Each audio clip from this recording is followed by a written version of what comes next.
Hello everyone, I'm Meteorologist Charlie Ironmonger. Thank you so much for joining me today for your noon news and weather update from the First Alert Desk. Now we've got news out of Pitt County. Well, a Pitt County woman was arrested in a Craven County crime. It all happens around embezzling of thousands of dollars. Craven County deputies have charged Talina Massey with 3 counts of embezzlement after a 2-month investigation into missing money from the Craven County Community Bail Fund. Massey was arrested last Monday and is accused of pocketing more than $80,000 from the nonprofit. The fund helps people charged with nonviolent crimes in Craven County to post bail while awaiting trial. Warrants say Massey was an employee of the nonprofit and that the embezzlement dates back to January 1st of last year. The 41-year-old woman was released after posting a $30,000 bond. And now we want to turn our attention again to the reactions from the special military operation that happened in Venezuela, where President Nicolas Maduro and his wife were captured by U.S. Delta forces. NBC's Gabe Gutierrez has more on those reactions around the world. Congress returns to session this week facing a surprising new challenge after the Trump administration attacked Venezuela without alerting congressional leaders, a move that did not bother most Republicans. Thank you, President Trump, for taking the action to protect American lives, to protect American interests. Many Democrats feel much differently, calling it illegal and dangerous. Clearly, this is wildly illegal. This is a president who has been operating illegally since he was sworn into office. Democrats believe the administration should have come to Congress to ask for authorization to launch the attack.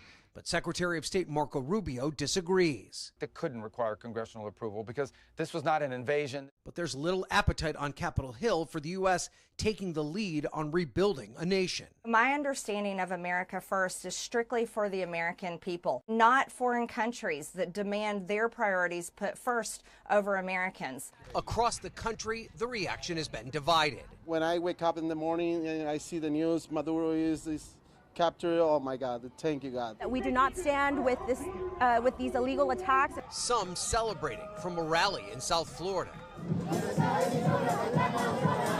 to Venezuelan Americans on the West Coast. We have been screaming freedom for decades. But in other places, protests against the administration's military action and new worries of a prolonged conflict. This is just another America imperialist invasion. They're trying to seize Venezuela's oil. And again, that was Gabe Gutierrez reporting. We now turn to your weather forecast, where air temperatures right now on their way up, getting closer and closer to our seasonal average of highs in the upper 50s. Right now, 54 degrees in Grifton comes with a calm breeze and clear, at least mostly clear skies. Can't call it completely clear. There is certainly some thin cloud cover right now spread over eastern North Carolina, but not doing a great job of keeping the heat away. We're going to continue to warm up through this week. However, more cloud cover actually in store for us tomorrow than what we're going to see today. Right now, most of us in the low to mid 50s. We do have, again, some of us still in the upper 40s. We've got 47 degrees in Oriental, 48 in Rocky Mount, 49 in Ahoskie, 48 as well in Elizabeth City, 46 in Roanoke Rapids. Now, again, we are going to be taking a break here soon. NBC is now reporting that a special report is going to be happening on Nicolas Maduro, president of Venezuela, Nicolas Maduro, his first appearance in a New York City court. We'll have more details on that as it happens. But for right now, again, we'll continue to stick with your weather forecast. Do at least want to give you an update on that. We are waiting, again, for that special report to go live. Should happen any minute now.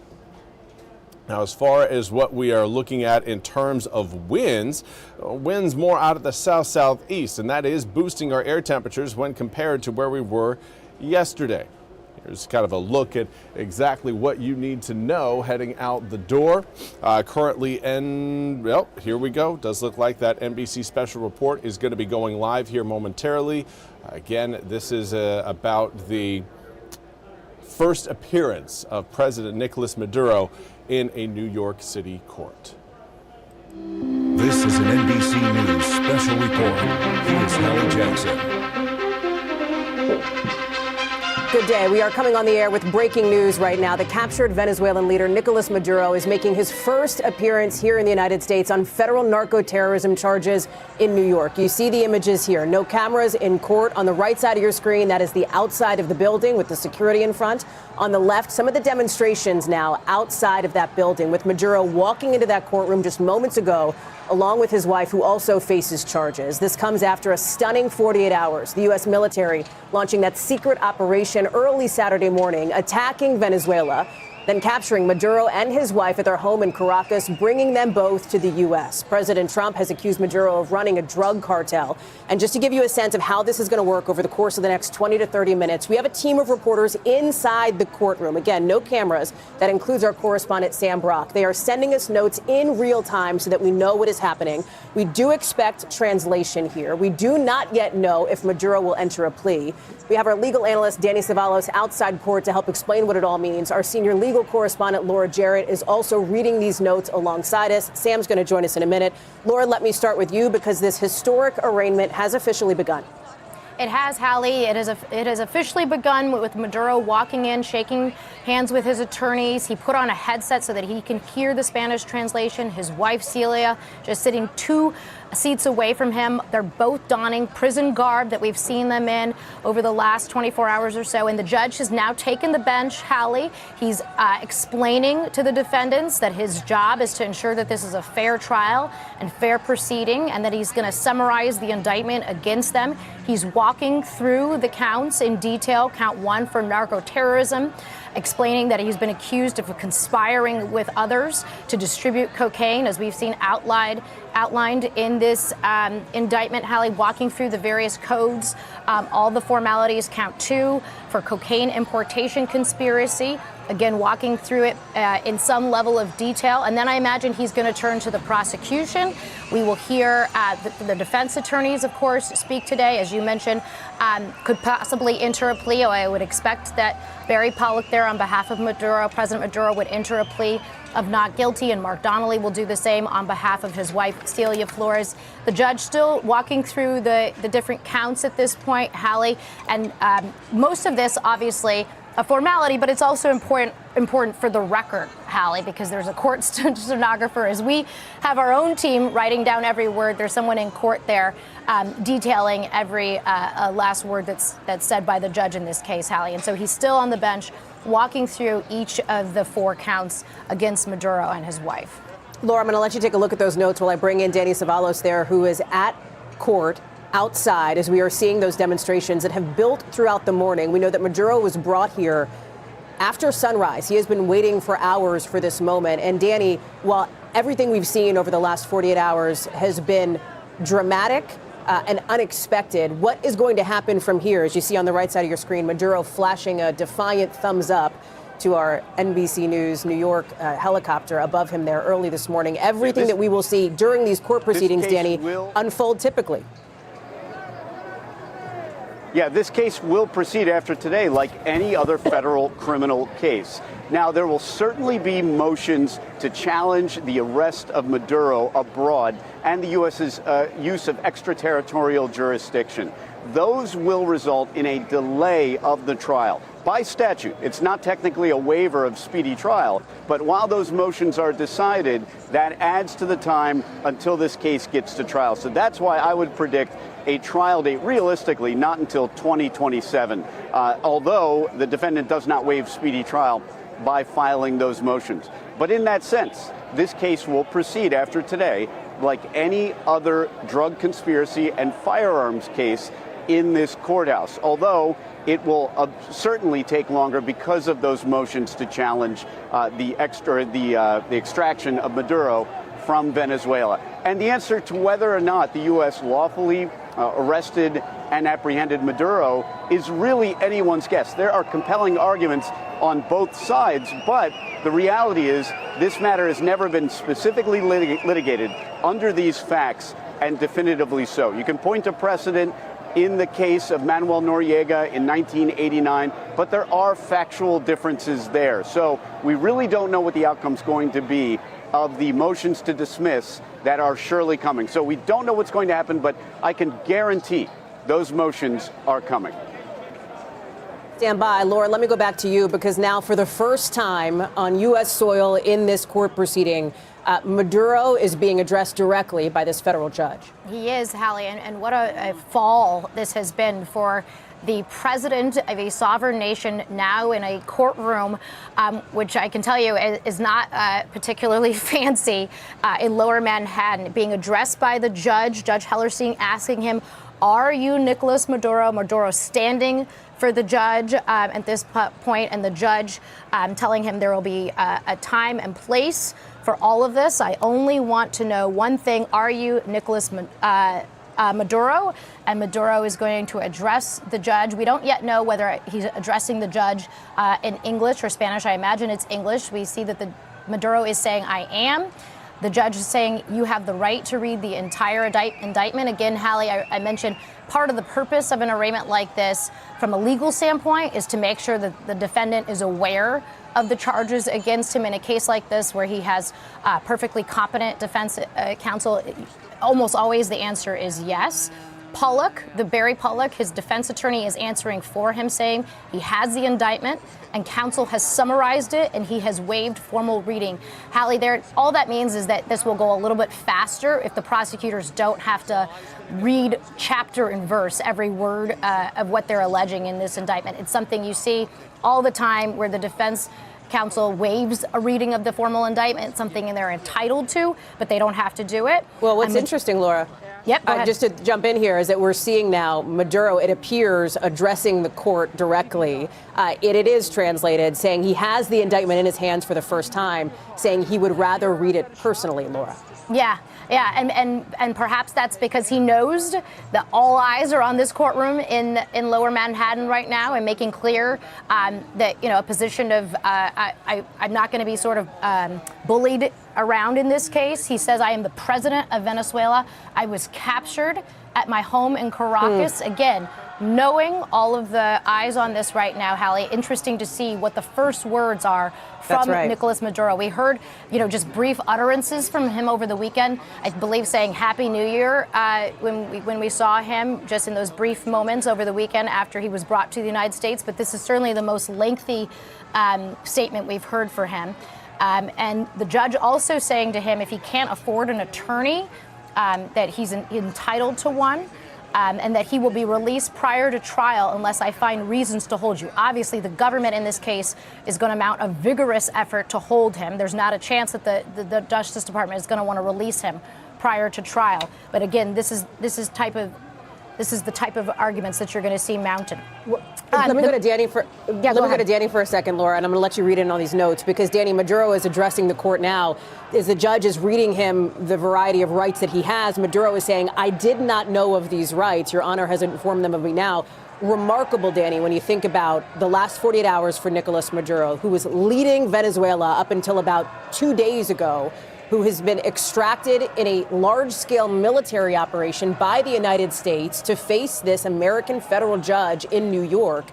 All of it very intentional. He just also pled not guilty. So, Danny and Laura, a significant moment here. The leader of Venezuela, Nicolas Maduro, here in the United States to face those charges, pleading not guilty in this Manhattan court, telling a judge, "I am the president of my country." Danny, not unexpected that this would be his plea, but a historic and significant moment.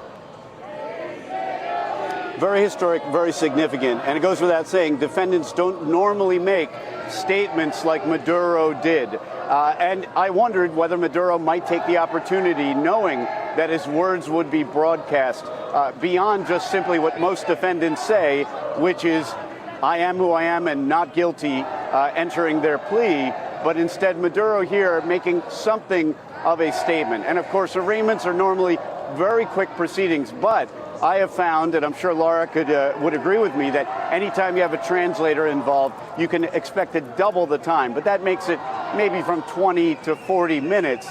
But yes, a historic moment to be sure here today in this courthouse. And Laura, not only is Nicolas Maduro pleading not guilty, he is also mounting somewhat of a character defense already, telling the judge, "I'm a decent man."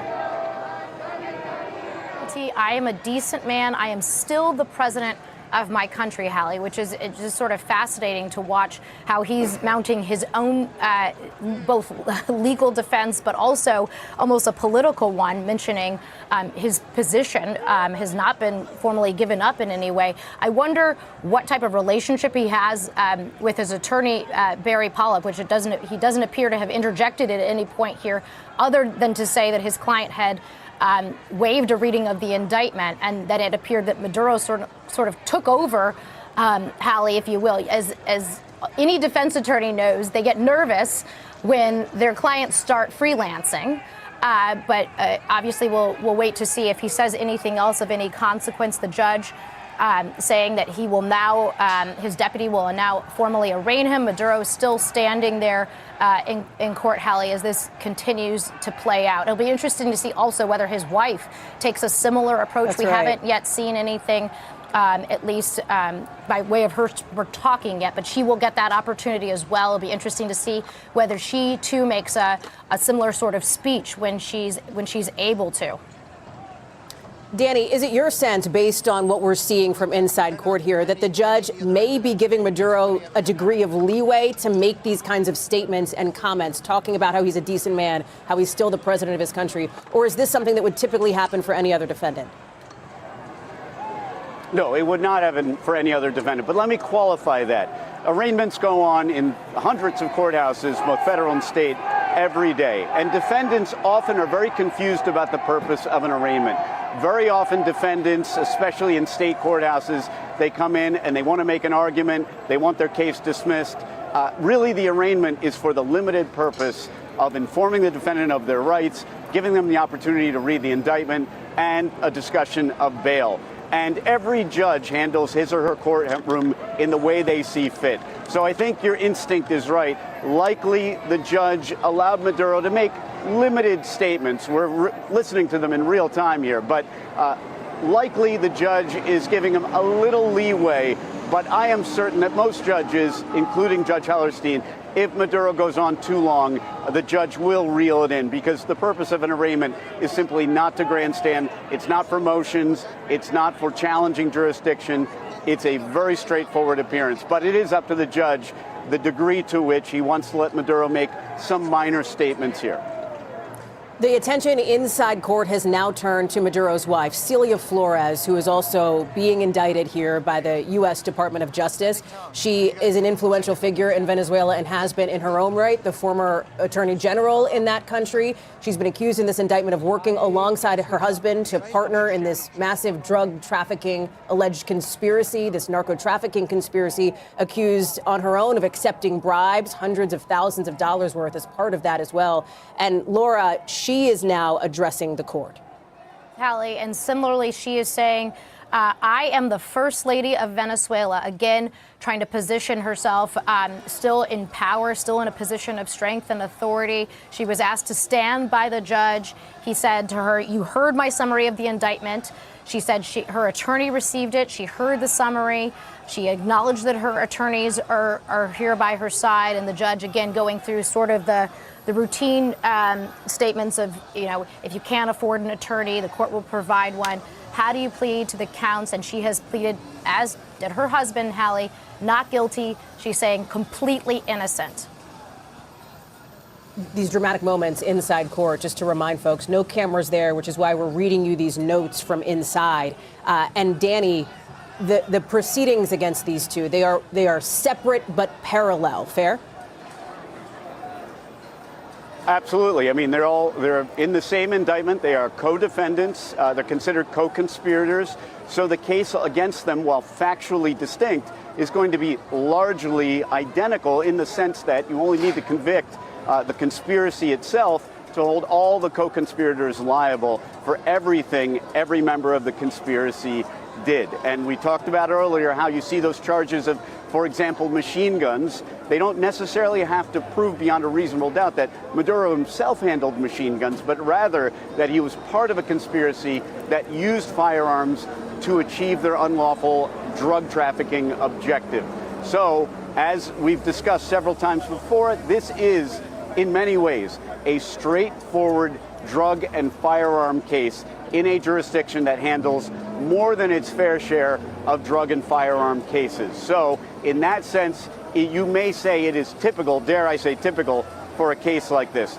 But of course, the international implications and the certain challenges to U.S. extraterritorial jurisdiction to come will be very significant. I should point out, Hallie, that many folks may not know the U.S. already exercises extraterritorial criminal jurisdiction in many instances. I've handled cases in which our Coast Guard is thousands of miles away from the U.S. in open seas, boarding ships and indicting and arresting individuals who have never set foot in the U.S., who are nationals of another country. And so this is nothing new, extraterritorial jurisdiction. However, under these facts, the extraction of someone who claims to be the president of a foreign country, because the government's going to say Maduro is not the president, but bringing a head of state to the U.S. in this manner, that will certainly be challenged, and nobody can say for certain whether or not what the government here did was lawful or unlawful. Danny, let me ask you about something that is happening in court in literally the last 15 seconds or so. The judge has informed Nicolas Maduro that he has a right to consult with consular officials. Maduro is taking him up on that offer, essentially, saying, yes, we want that kind of a visit. What does that mean, and why would Maduro accept that? Yes, that is a right. You do have a right. And in fact, that right goes both ways, often for Americans who are abroad and find themselves arrested. But it's often really a hollow opportunity. The consulate is very limited in the assistance that they can give. And again, that works both ways, both for Maduro here in the U.S. and, of course, for U.S. citizens who find themselves arrested abroad. The consulate can help with some minor things, but the true advocate for Maduro and his wife now will be their lawyers. Those are the people that can really get things done for the Maduros going forward. But of course, they do have that right to confer with members of the consulate. They will get that opportunity, and presumably that will happen relatively soon. Laura, let me go back to you here, because at this point, the prosecution is now going through what they have described as some housekeeping items, basically logistics as part of this court proceeding, after we have seen probably the most dramatic moments of the course of the last hour or so, which is, of course, Nicolas Maduro and his wife, Celia Flores, pleading not guilty. In Spanish, again, this is being translated as both of them have made defiant statements about how they are still, in their view, the president and first lady of Venezuela. Yeah, Hallie, defiant, saying, I'm still the first lady, I'm still the president. He's saying, I was captured at my home, I've done nothing wrong, I'm innocent, I'm not guilty, I'm a decent man, I'm still the president of my country.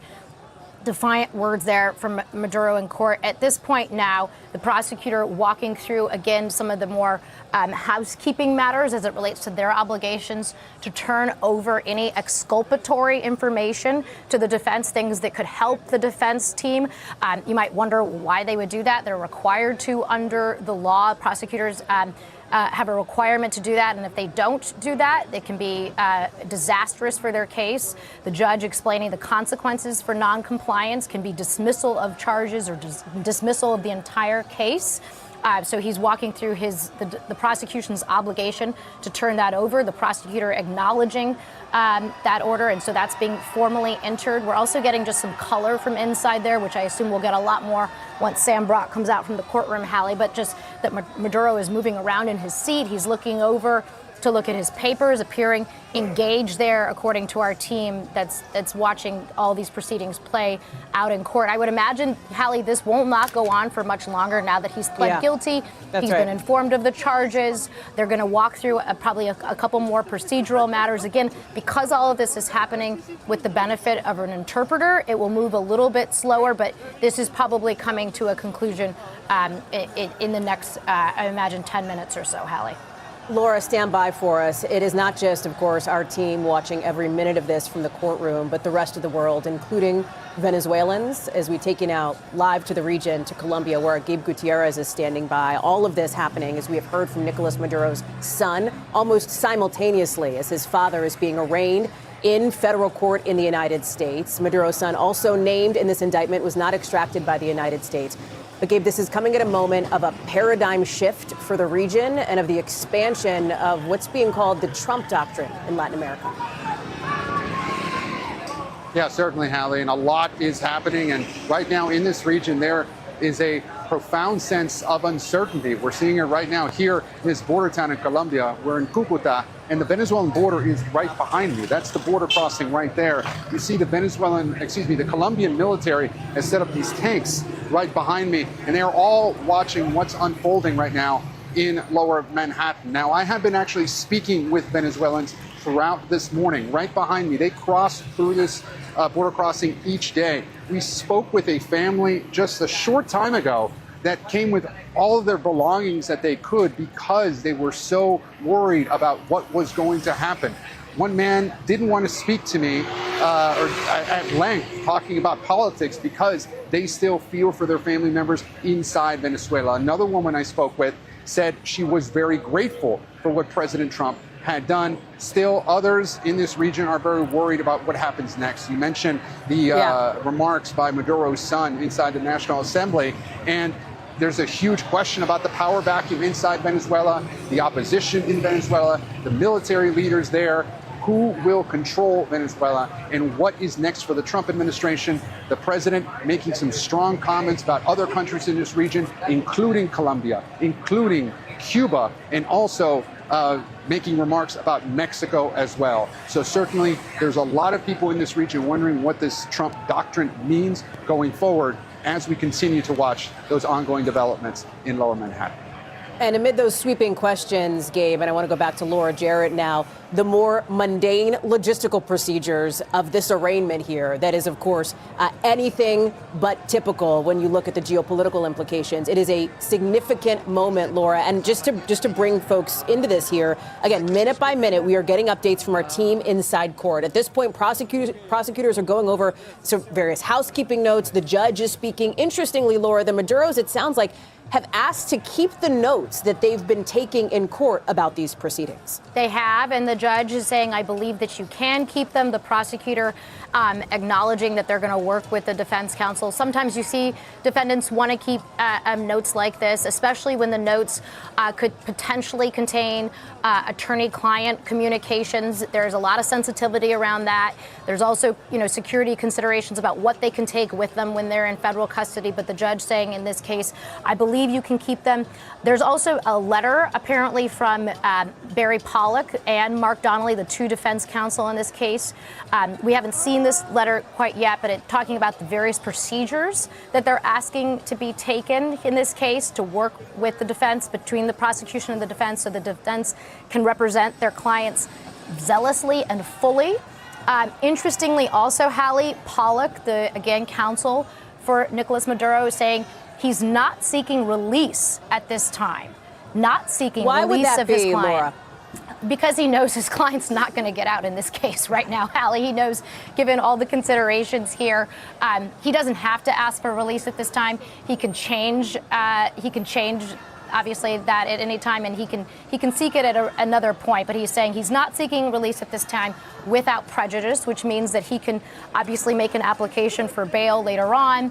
And so he's asking for some time there and to be able to do that. And the judge will obviously consider that at the appropriate time when he makes that request. Well, the other interesting piece of this, too, Laura, and this is coming in seconds ago, is that the defense attorney for Nicolas Maduro has now raised the question of the legality of the military extraction. Laura, you and I and Danny have talked over the course of the last couple of days about this.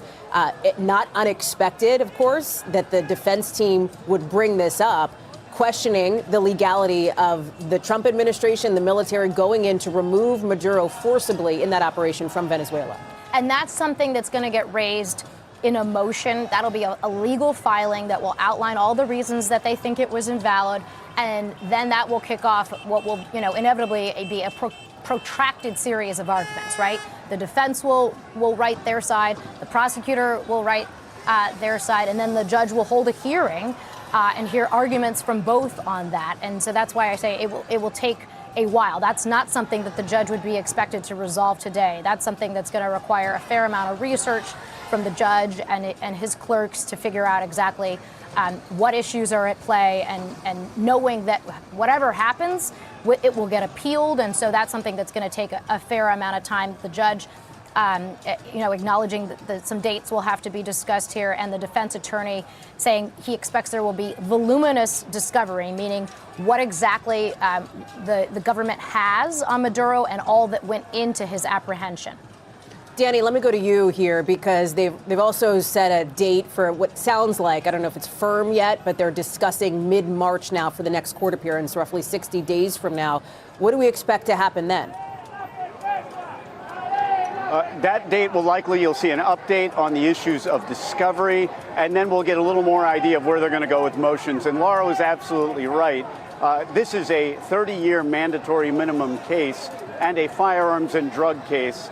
There's virtually no chance at this stage that Maduro was going to get bail on a case like this. So you move forward and you really focus on the important elements and Maduro's best chance for an actual possible dismissal of this case on issues that are very likely to at least go to the Court of Appeals, if not the United States Supreme Court. And that's whether or not the apprehension of Maduro and his wife in Venezuela by law enforcement and U.S. military was itself lawful. And actually is a secondary issue because there is case law saying that even if an apprehension abroad violates that country's law or international law, it doesn't necessarily foreclose domestic prosecution here in the U.S. So this is a very complex issue. It will require a significant amount of discovery and information before the motions can be fully briefed. I want to go to Courtney Kuby now, our senior national security correspondent, because we've just learned, too, in court that there are apparently, according to Celia Flores' defense attorney and Maduro's defense attorney, some health and medical issues. They are asking for Maduro and his wife to get the appropriate medical help in detention. And Celia Flores' attorney is saying that she has some, what he calls, severe bruising on her rib that is going to need some attention here. Courtney, it sounds as though that is obviously the after effect, the fallout from that military operation in which Maduro and Flores were taken from their home in Caracas. Yeah, well, you know, Hallie, when we were working on the possible sort of timeline of how this all unfolded overnight Saturday night, one of the things that we were trying to figure out is exactly how long Maduro and his wife were on the USS Iwo Jima and then on the U.S. aircraft carrier, the USS Gerald R. Ford. We've asked the question but not gotten the answer, frankly, about whether when they brought them on board, they did medical checks and they sort of established a baseline of anything like that. Like, did they have bruising? Did they have any injuries that may have been a product of or a result of that late night raid that took them both into custody? We haven't gotten an answer to that, but the reality is that's pretty standard if they were going to bring them onto a U.S. military ship like that, and they definitely have those kinds of capabilities, if not on the Iwo Jima, which is an amphib, a pretty large ship, definitely on the aircraft carrier, the USS Gerald R. Ford. But even if not, when they would have brought them into the United States up to New York, they would have most likely gone through some kind of medical checks there as well. You know, one thing that I'm just fascinated by this entire process, and I know we've been talking about this all weekend, is just the overall legality of this military operation in and of itself. You know, we can't lose... Which, by the way, Maduro's defense attorney has raised now in court. We expect that to be a legal motion that happens over the course of the next several months. That is going to be a fascinating discussion, how that plays out, because we can't lose sight of the fact here of what occurred. There's a lot of emphasis on the fact that the United States military and law enforcement officials went in the dead of the night. They picked up Nicolas Maduro. They were executing on this indictment and his wife. Yeah. But what we can't forget is that in advance of that, essentially setting the conditions for that extraction team to move in, the United States military took a series of military strikes against the Venezuelan military, a sovereign nation's military forces. And then, as we later learned on Saturday, there was also a number of different gun battles that also occurred, resulting in injuries on the American side and, we believe, deaths in Venezuela. Court, thank you. 30 minutes of history in that courtroom that you are looking at in New York City as Nicolas Maduro and his wife, Celia Flores, have been escorted out. The Venezuelan leader saying in court, "I am the president of Venezuela." His wife saying, "I am the first lady." Both of them pleading not guilty to these charges of narco-terrorism conspiracy brought against them by the United States after that military operation just 48 hours ago. Laura Jarrett, this arraignment is winding down. Maduro and his wife are now out of the room. They are presumably heading back to that facility where they had been booked and processed, and both of them will remain behind bars. a place behind bars, Hallie, which is not pleasant. A place that has housed the likes of Sean Diddy Combs, Sam Bankman-Fried, Luigi Mangione, not to mention a host of other high-profile defendants. A far cry from where they were in Venezuela as the president and first lady of their country. We haven't seen any more signs that they made any more statements before they left. But we did see, according to our team there in court, that Maduro stopped to look at the gallery before he was escorted out of the courtroom. Again, probably taking in the scene that was just playing out before him, a dramatic scene. Also noteworthy, Hallie, that his attorney, Barrick Pollitt, signaled the legality of the issues surrounding how he was extracted out of Venezuela, calling it a military abduction, which I think is our first sort of peek at where this is going, Hallie. It's not surprising given all the circumstances that we saw play out on Saturday of how he was extracted, but I think it's where this is going next in terms of the legal battles ahead, which I mentioned will be quite lengthy, but we do expect, at least according to the judge here, that they will be back in court on March 17th at 11 a.m. there in New York, Hallie. I want to bring in our chief White House correspondent, Peter Alexander. As we've noted here, Peter, the world has been watching what has unfolded here in court, listening to what Maduro and his wife have been talking about, and President Trump, White House officials keyed in on this as well. I think that's right, Hallie. In many ways, this is bringing the world stage to an American courtroom. The world is watching, even if they're listening, in fact, since they can't see it for themselves. What is happening behind those doors here in Lower Manhattan at this time? No indication yet whether the president himself has been watching this play out or getting updates from his staff here at the White House, but we know the televisions inside the West Wing were tuned in to this over the course of the day. A couple things I want to pick up on. First, what we heard from Maduro that Laura just noted, that in effect he said that this was a military abduction. That reflects language not too dissimilar from what Delcy Rodriguez herself said, the interim, the acting president of that country, the Maduro loyalist who had served as vice president beneath Maduro immediately after he was captured, saying that it was an illegal kidnapping, saying there was only one president in that country. We heard from President Trump, who was particularly fierce in his language, speaking about Rodriguez, saying in effect that unless she gives the United States total access and meets America's demands right now, that she will face a situation, a resolution that is even more harsh than that Maduro had seen so far. Rodriguez, notably a bit more diplomatic, softer in her tone late yesterday, saying that she and the Venezuelan people deserve peace and dialogue, not war. And it really underscores this unique challenge that the president is facing right now. In many ways, what's happened so far was the easy part, in spite of it being a stunning, surprise, daring raid that happened before dawn on Saturday. The real challenge for the president right now, in many ways, is what he faces ahead. Transforming Venezuela, which he has described as a mess, as a broken country, into a stable, functioning one. Overnight, he repeated his assertion that we are in charge, that the U.S.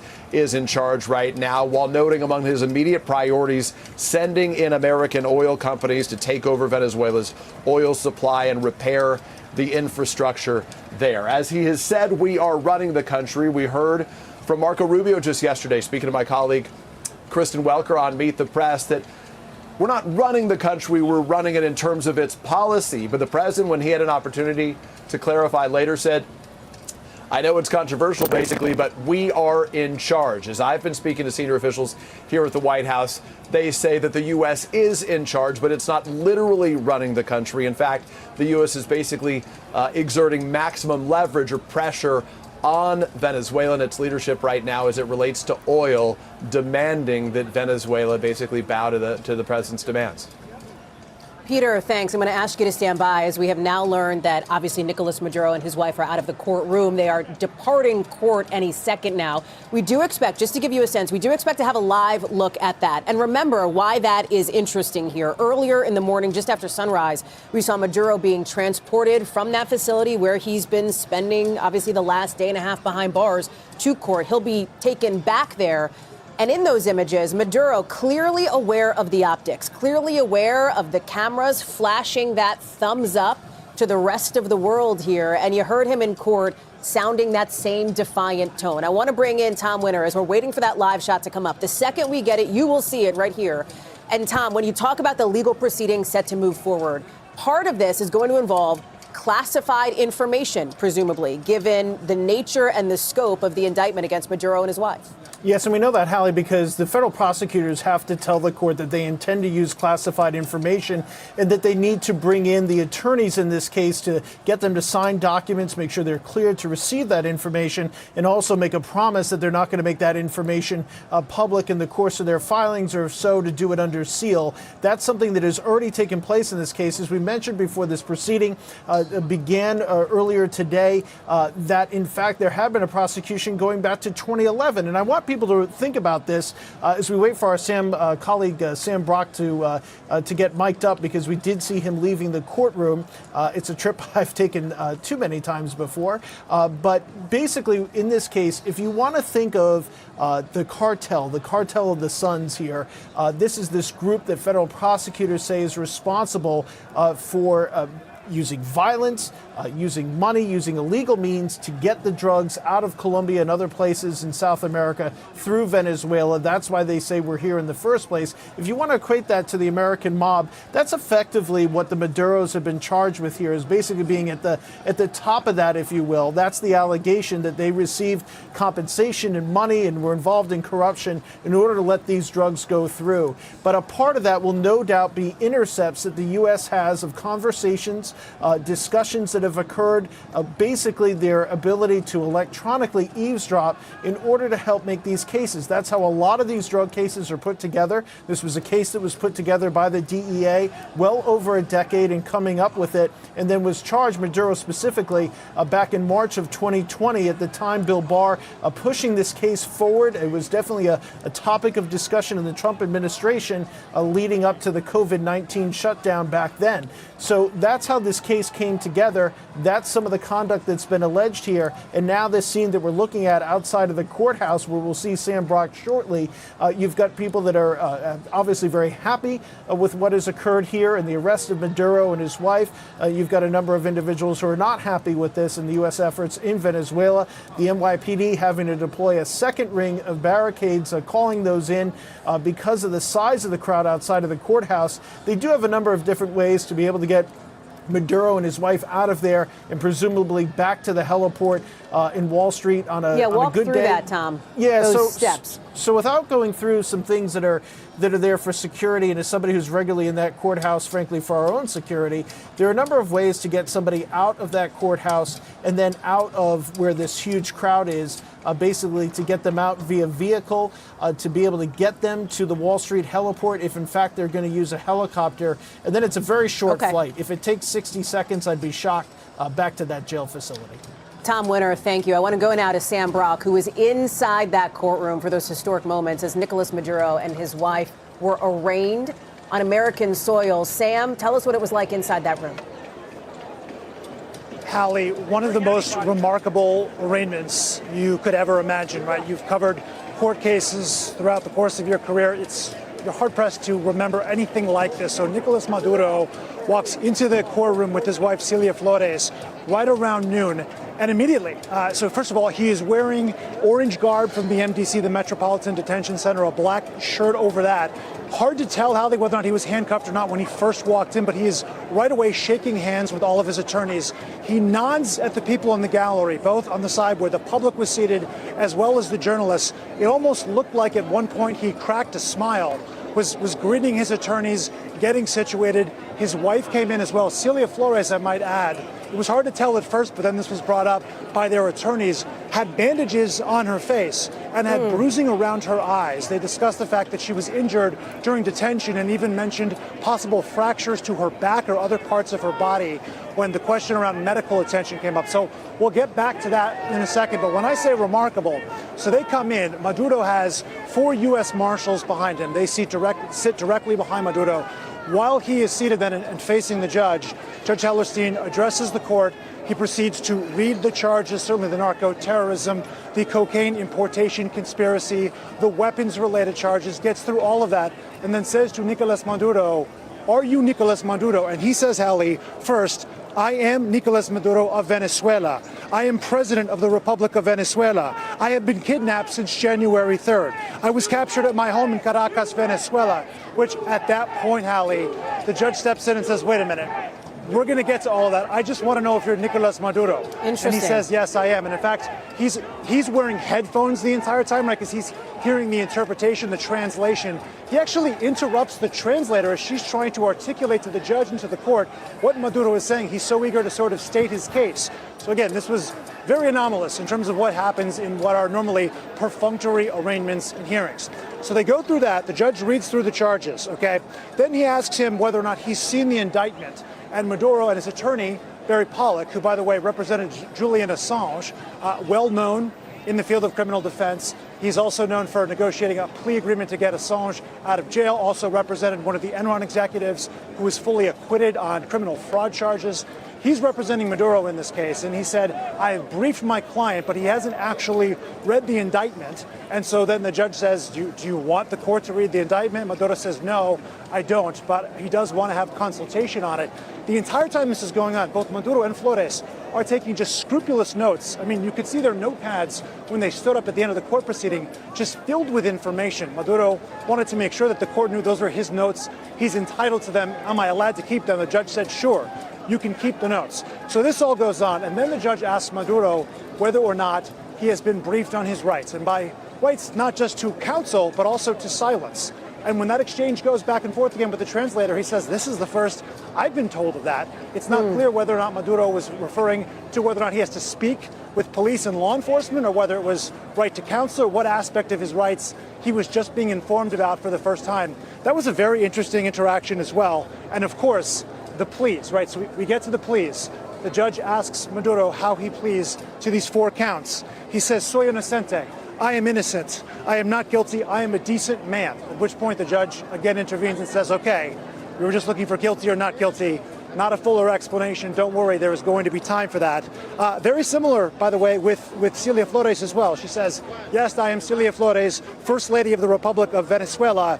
She acknowledges that she's seen a summary of the indictment, but not the actual indictment itself, and goes on and says, we're okay to waive the reading at this time. She planned on getting fully briefed, but he says, "You know your rights," and she says, "Yes, I do." She also says, "Not guilty, completely innocent," when she is asked whether or not she is guilty of those crimes. The narco-terrorism is just for Maduro, but the other 3 counts do apply to Cilia Flores. So this is all transpiring, Hallie, and then we find out, do they have a right to consular notification? That's right. And they are both interested, both Maduro and his wife, in speaking with someone from a consular figure from their own government to get more information. Absolutely interested in that. And then one of the most bizarre things happens at the very end of this very brief arraignment. It was, 30 minutes or so.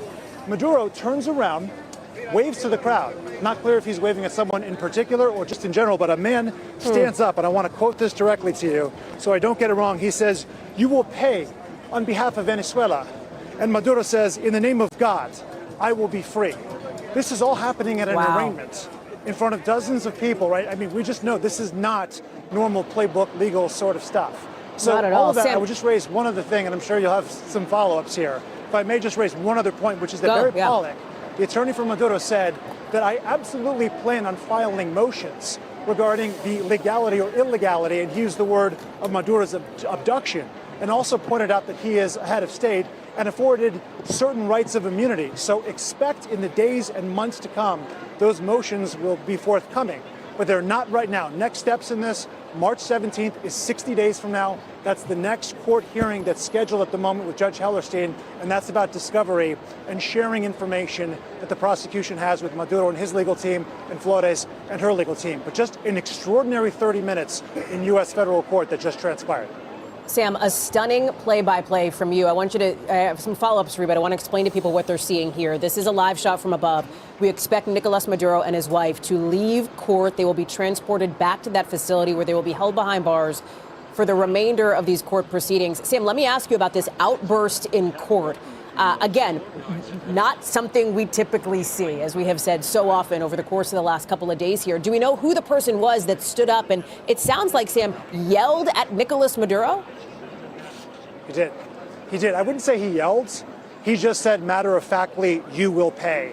The court officer there immediately pointed at the man and told him to stop talking. And I did see probably 2 minutes later, once the arraignment was over and everyone was preparing to leave the courtroom, he was apprehended by officials and taken away. What the consequences will be, not quite clear. But as we have this conversation about someone standing up in the face of Maduro, I will tell you, at 500 Pearl Street, where we are right now, the site of many a protest, there's dozens of people right now with Venezuelan flags that are happy and cheering the end of Maduro as the leader of Venezuela and calling for his justice, while just across basically a divide, there's a whole group of other individuals that are concerned with the manner in which the U.S. carried out this military action, and they're saying that it's illegal. So you have sort of these conflicting viewpoints on the doorsteps of the federal courthouse as this man, who to this point is unidentified, stands up solely, no one else was standing, and looks right at Maduro as he's waving and says, you will pay for this. It sounds as though, Sam, that Maduro had a degree of command in the room, the ability to make those remarks about his character and about his innocence to the judge. Sometimes in these arraignments, we hear just a single word or two from the defendant. That was not the case here. Maduro addressing the person who stood up in court and addressed him. Was that your sense of how the proceedings went? 1,000%. And I will tell you, for Venezuelans who have lived under this regime, they're familiar with his showmanship. Talked about Peter Alexander this morning, the dancing on stage that the U.S. government in the recent weeks interpreted as some sort of act of defiance. Well, this is someone that clearly felt like a showman when he walked into the room, which I think is what was most striking to many of us. I mean, here he is walking in under the custody of U.S. Marshals, and he's nodding to everybody there, even kind of cracking a smile, waving as he leaves the courtroom. It was almost like he felt like he had a command of what's going on. Obviously, this is someone who's been the president of a country for the last 10 plus years, but he was literally interrupting the translator when she was trying to translate what he was saying and continuing this commentary with the judge when the judge was only looking for, 1 or 2 word answers. Now, obviously, he probably didn't understand the exact protocols of the U.S. legal system, but it was incredible to see just the presence that he had in that courtroom, that he felt comfortable enough to act as if he was running the show, not necessarily, the judge and the justice officials. And Maduro, it seemed at points, Sam, acknowledged that he didn't have command of the U.S. justice system. At one point saying to the judge, I didn't know I had some of those rights, more or less, as we are seeing now, some of the movement now from outside court. Sam, stick with me, because I have to ask, you mentioned seeing visible bandages and what appeared to be bruising on Celia Flores. Any visible sign of injury on Nicolas Maduro? No, none. His physical stature is just so tall. He was taller than the other 4 people that brought him into the room. He was erect. He felt, very energetic. He didn't seem like someone who had been injured. I mean, obviously, we've been documenting the fact that Maduro keeps showing thumbs up every time he is in front of a camera, whether that's at, the DAA processing department in Chelsea, or it's underneath, the chopper as he's getting onto a helicopter at a helipad. He seems to be very much projecting this image of power. He did not seem injured. His gait was normal, but it was surprising for sure, once you really started to pay attention to it, to see exactly what Celia Flores' face looked like. I mean, there were clearly bandages there, obvious bruising, and I have a feeling that that's going to be brought up front and center here before too long. Sam, stand by for 1 minute, because we are seeing now this movement here in Manhattan, in New York City, what appears to be Maduro leaving court. Let me bring in Tom Winter, who has tracked movements like these countless times over the years. Where does Maduro head next? Where does Celia Flores head next? Right, so they're coming out of what's called as Park Row. After 9/11, Hallie, this whole area was sealed and locked down.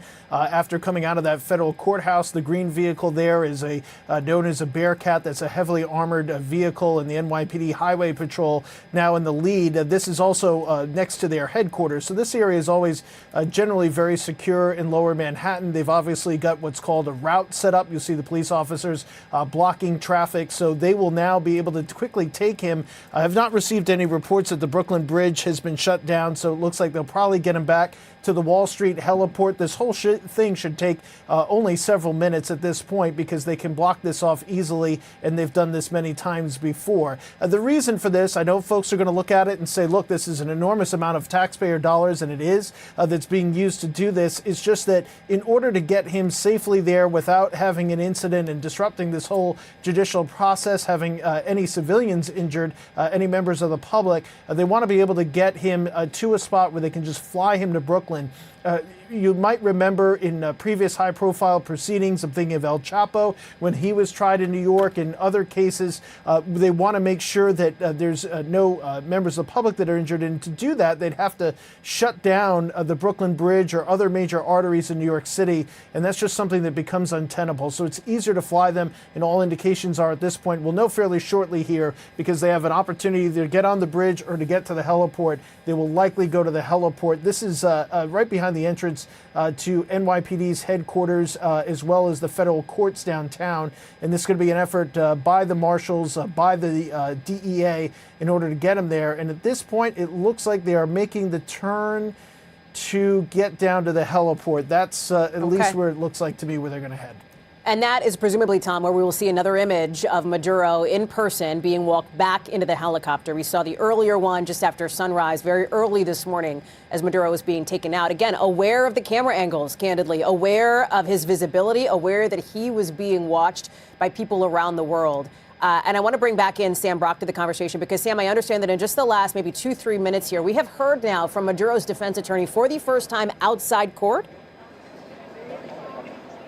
Yeah, so Jonathan Dean, our colleague at WNBC, apparently just spoke with Barry Pollock outside of court and asked him about comments that were asserted that he was abducted when Maduro said he was abducted by the U.S. government. And Pollock said something to the effect, and I'm paraphrasing here, of what Mr. Maduro said in court speaks for itself. And that is part of the conversation that's going to be ensuing here in the coming weeks and months, Ali, is the idea of using force in an international relations capacity like that, which is explicitly prohibited unless it's in defense of a country or it's sanctioned by the United Nations. And so what he meant in terms of the use of the word abduction is not clear. Maduro, well, at least it's clear enough that Maduro said he felt like he was kidnapped. Pollock used the word abduction, and he said it's complicated, it's voluminous in terms of the motions that we're going to be filing, but you can expect that that's where we will be taking this case next. Once they resume on March 17th, again, that's to reconnect and to be able to share and update the judge on where they are in terms of sharing documents and discovery. But it was striking to hear Pollock say what he said in court, his client, speaks for itself.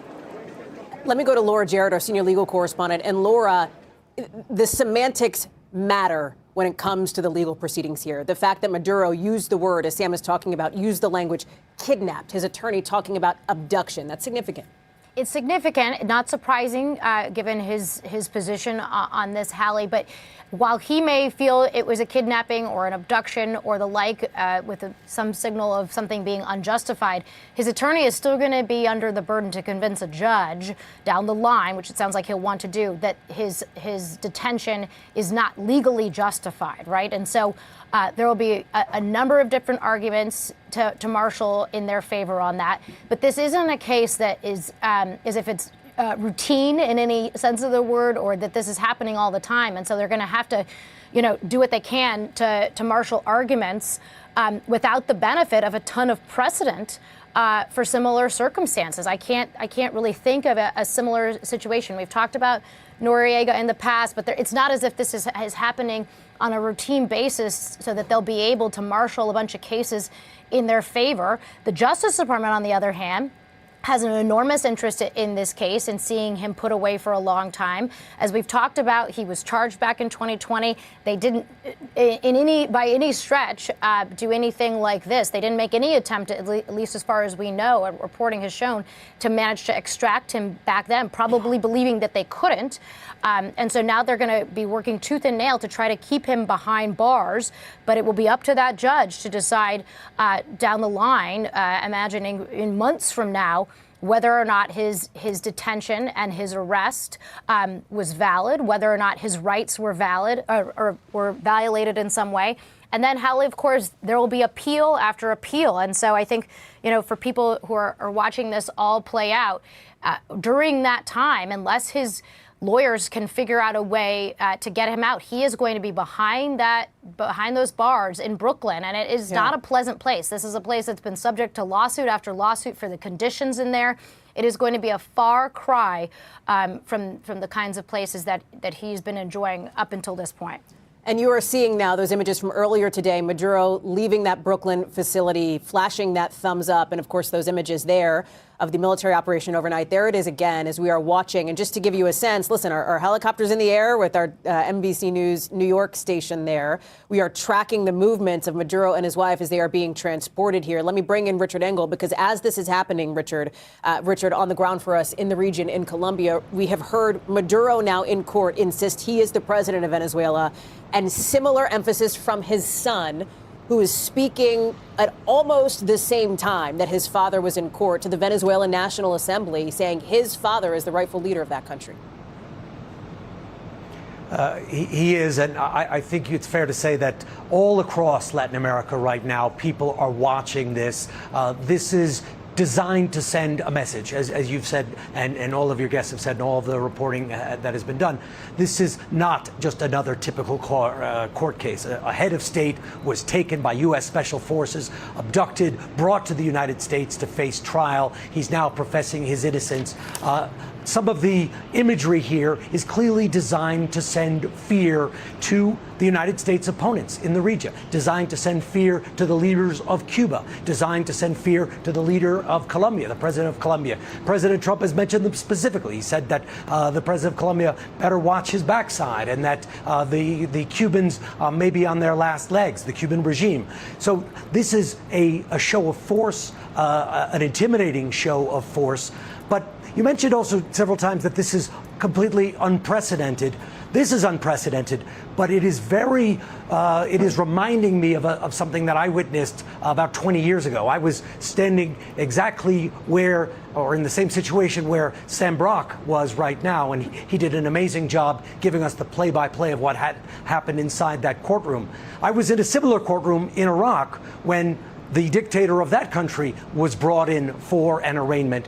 And he said almost word for word what Nicolas Maduro said today. He said that he is the president of Iraq, that this is illegitimate, that none of this should apply to him. He asked questions. The judge tried to say this is just an arraignment. We just want your name. He started to present his defense.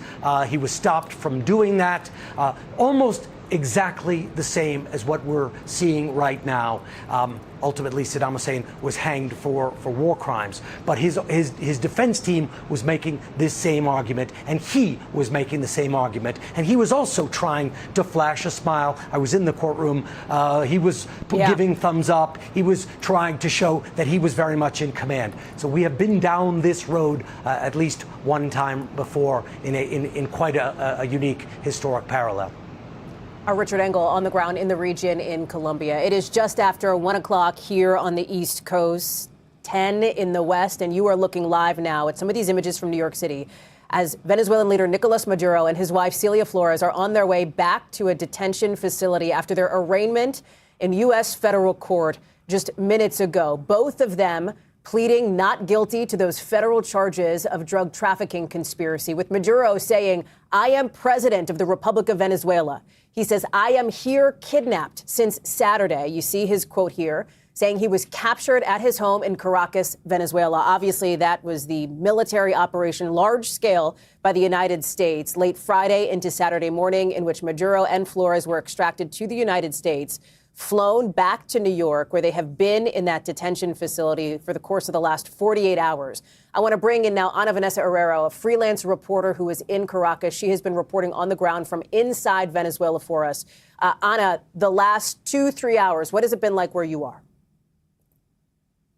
Well, believe it or not, I was expecting, when I imagined this moment, I was expecting people on the streets, people manifesting and saying what they thought of. But really, this is not the case. People are being very cautious. They're staying home.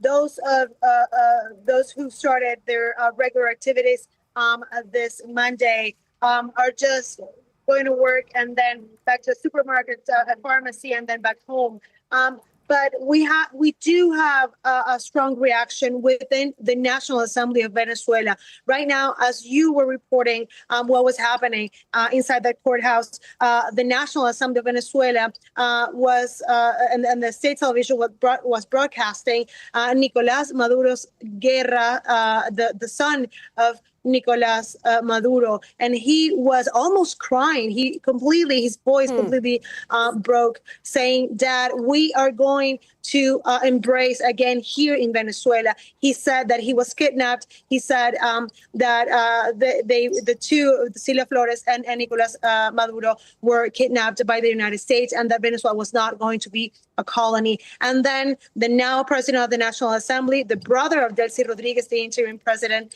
said that in the place where Cilia Flores sit in a chair inside of the National Assembly he left a red flower, trying to symbolize her, because she said there's one missing, and that is Cilia Flores. So they put a little flower there to just symbolize that it was her. So this is very. I mean, there's a lot of information going on. At the same time, he was declaring not guilty, and she was being declaring herself not guilty. This was happening in the National Assembly, and all eyes in Caracas are right there, right now. And what we are looking at, Anna, thank you so much for your reporting. What we are looking at now on the left side of your screen is our Tom Winter reports, the exit of the Brooklyn Battery Tunnel, where police have appeared to have shut down one of the lanes, and Maduro seems to be traveling by car now to that Brooklyn jail. We are keeping an eye on all of those movements. Let me bring back in Sam Brock, who is outside that Manhattan court, was inside the room as Maduro and his wife were being arraigned. And as you heard Anna just report, Sam, Venezuelans were watching, Venezuelan Americans here in the United States watching as well. It's so interesting, the idea that there's this mixture of emotions for Venezuelans right now, Hallie. Obviously, the euphoria, the celebration, the unbridled happiness. For those of us that know Venezuelans in our life and are experiencing those joys of thinking that this brutal dictatorship may be over, but also wondering what comes next from this illegitimate government, and are they going to stay in power now that Maduro has been deposed? I will say there certainly seems to be some of that here in terms of just the crowds that have shown up in front of the courthouse, but also, honestly, this acrimony between those who are protesting right now against the idea the U.S. had no right to do this, to invade a sovereign nation and to take its leader and bring him back to the United States on U.S. soil to face justice, versus those who are just so elated at the idea that someone, and I will sort of lay out in the indictment, Maduro is accused of not just coordinating with FARC, right, conspiring with FARC. This was the superseding indictment back in 2020. But also in the last 4 or 5 years, the U.S. government lays out a case where he's working with the Sinaloa cartel, with Tren de Aragua, that you have someone who is essentially running state-sponsored narco-terrorism, and at a time when the 30 million people that live in Venezuela are struggling with rolling blackouts and obtaining basic medical devices and food and water and toilet paper and all the things that we repeatedly report on when there are shortages of in Venezuela, that he was enriching his own pockets and the pockets of his inner circle and the military. And so you are seeing this outpouring of Venezuelan Americans. Certainly that diaspora stretches, I think, as Tom said, from Miami to Madrid, all over the world. We're seeing it here in New York, we're seeing it in Miami, but there is also the realization that there is an intense legal battle that is going to be taking place, and whether or not these motions may be successful on behalf of Maduro's attorneys that this was an unlawful capture. So all of these different layers of a very complicated subject are all interspersing right now together as we are just watching this extraordinary first arraignment and now visual trip for Maduro and his wife Cilia back to MDC, back to the Metropolitan Detention Center. Sam, thank you. Extraordinary, to say the least, as we're keeping an eye on these live aerial images from our NBC New York station and their chopper. We have heard, as Sam talks about the legal battle, we have now heard from Nicolás Maduro's new defense attorney, Barry Pollock, speaking outside court just minutes ago. I want to play for you what he said. Watch this. And just in terms of his capture, because you guys did raise the concern regarding what he called a kidnapping. I think what President Maduro said in court speaks for itself. And a reminder of what Nicolás Maduro said in court. He said he is a decent man. He said he is the president of Venezuela. He said he was kidnapped from his home in Caracas by the U.S. military. You see it there. I want to bring in our chief White House correspondent, Peter Alexander, because Peter now continues the clock for the DOJ to lay out the legal proceedings in the face of the arguments that the defense team will put up. The president himself, Hallie, on that very topic just yesterday saying that Nicolas Maduro and his wife would face the full might of American justice. We heard initially from the Attorney General Pam Bondi on Saturday, moments after we learned about this capture, the arrest of Maduro, that Maduro would face the full wrath of American justice. But this process is going to play out like any other court case would here. But this one, of course, is unique. Still, the Justice Department is putting a lot of resources behind this effort right now, as we have now learned, likely the next court appearance for Maduro to take place just a couple of months from now. There are a lot of questions to be raised with the Justice Department, with the president himself. He has no public events scheduled for today. But, how does the White House respond to this argument from Maduro and his team that this was a military abduction, that he has been kidnapped, language that was initially echoed by the now acting, the interim president of Venezuela, Delcy Rodriguez, and her comments immediately following the arrest, basically saying that this was an illegal kidnapping, saying that there was only one president of Venezuela, and in fact saying that remains Nicolas Maduro at this time. A couple of things are striking, and Sam made this point earlier, but I think it is worth repeating, which is just the presence that Maduro had, it appears,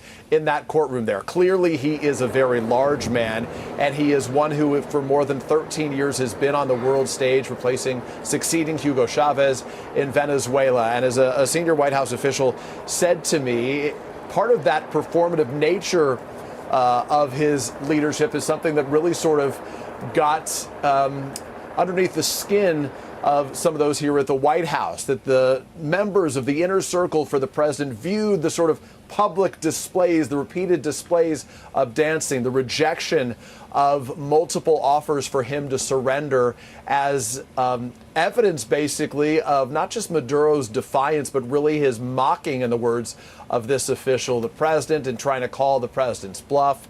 This official says that the president does not bluff on that matter, but it's very clear that Maduro is not going to go down, in effect, without a fight, not a physical one, but legally. He made very clear his view that he, to this day, remains the president of the country that he was whisked away from. Peter, thank you. Questions of legality now raised not just by Maduro's defense team, but by some in Congress as well. And for that, I want to get to our chief Capitol Hill correspondent, Ryan Nobles. Some of them, Ryan, will be briefed here in Washington as lawmakers have returned from their holiday break later on today.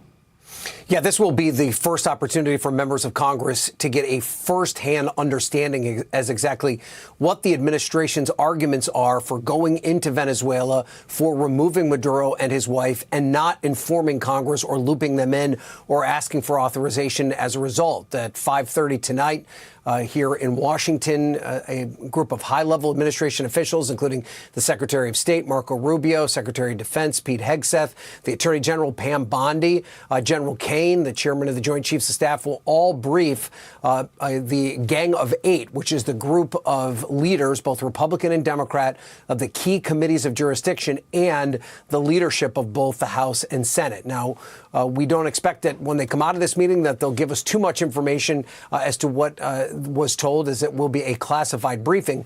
But we should get some sense of whether or not these members of Congress are comfortable with the way that this process has played itself out. Some Democrats have outright called it illegal. They have forecasted the possibility of a quagmire that the United States could get itself involved in. Hallie, we should learn a lot more about what Congress thinks about this intervention here over the next couple of days now that they're back here in Washington. Ryan Nobles, thank you. I want to bring in our moderator of Meet the Press, Kristen Welker, who is joining us now. And Kristen, there is the legal component of this. There is the political component of this. There is the foreign policy component of this, with a lot on the line for the Trump administration. This is arguably the biggest foreign policy test yet for President Trump in this second administration. Hallie, we're getting our first little snapshot of how the public views this. The Washington Post took a poll. I want to stress this was a snap poll taken in the days and hours after Nicolas Maduro was seized from Venezuela. But some really fascinating findings. 42% disapprove of sending the U.S. military into Venezuela to capture Nicolas Maduro. 40% approve, okay? So pretty divided evenly there, Hallie. 18% say they're unsure. That's expected given the nature of this snap poll. But notably, 63% say President Trump should have notified Congress. So that really speaks to the point that Ryan was making. I think that's part of where this argument is going to go. What, if any, role should Congress play now, particularly, Hallie, particularly if President Trump, if the Trump administration decides to take future action? And then, of course, we'll watch the MAGA base very closely. Right now, largely unified behind him. But if this drags out, that could change. Hallie. Kristen Welker, thank you very much for that. Venezuelan leader Nicolas Maduro and his wife Celia Flores on their way back to that Brooklyn detention facility, capping a stunning 48 hours with their not guilty pleas in U.S. federal court and setting the stage for what is sure to be a bruising legal battle ahead, perhaps a political one for President Trump. That concludes our coverage. We'll return you now to NBC News Daily. And again, that was NBC News' special report on the first appearance of Venezuelan President Nicolas Maduro. Now, we want to continue your weather forecast. Again, left off talking about the changing winds. Right now, a southeasterly breeze in play at around 5 to 10 miles an hour. And those winds will again help warm us up as we head through not just the rest of today, but over the next several days. We're looking at much warmer conditions coming up over your Tuesday, Wednesday, Thursday, and Friday. By Friday, we're looking at the mid-70s. Going to feel quite nice out there. Of course, today, getting back to our seasonal average in the mid to upper 50s. Clear skies later on tonight will help push those air temperatures down into the low 40s for tomorrow morning. 41 degrees at 7, turns to 52 by 10, 62 by noon. And then it's into the mid-60s we go from 1, 2, 3, 4, and by 5 p.m. we'll start to cool back down again. Now, coming up for tomorrow, there is a chance we could see some coastal raindrops pretty much from Cape Lookout to Cape Hatteras along the Outer Banks. Not putting a lot of emphasis on that chance, but for those of you watching along the Outer Banks, we want to let you know that there is a possibility that while the rest of eastern North Carolina sees increasing cloud cover tomorrow afternoon, you guys may be exposed again to a few raindrops coming in. Certainly nothing too heavy or long lasting, but I do want to highlight again that there is that chance of coastal rain at times coming up for tomorrow.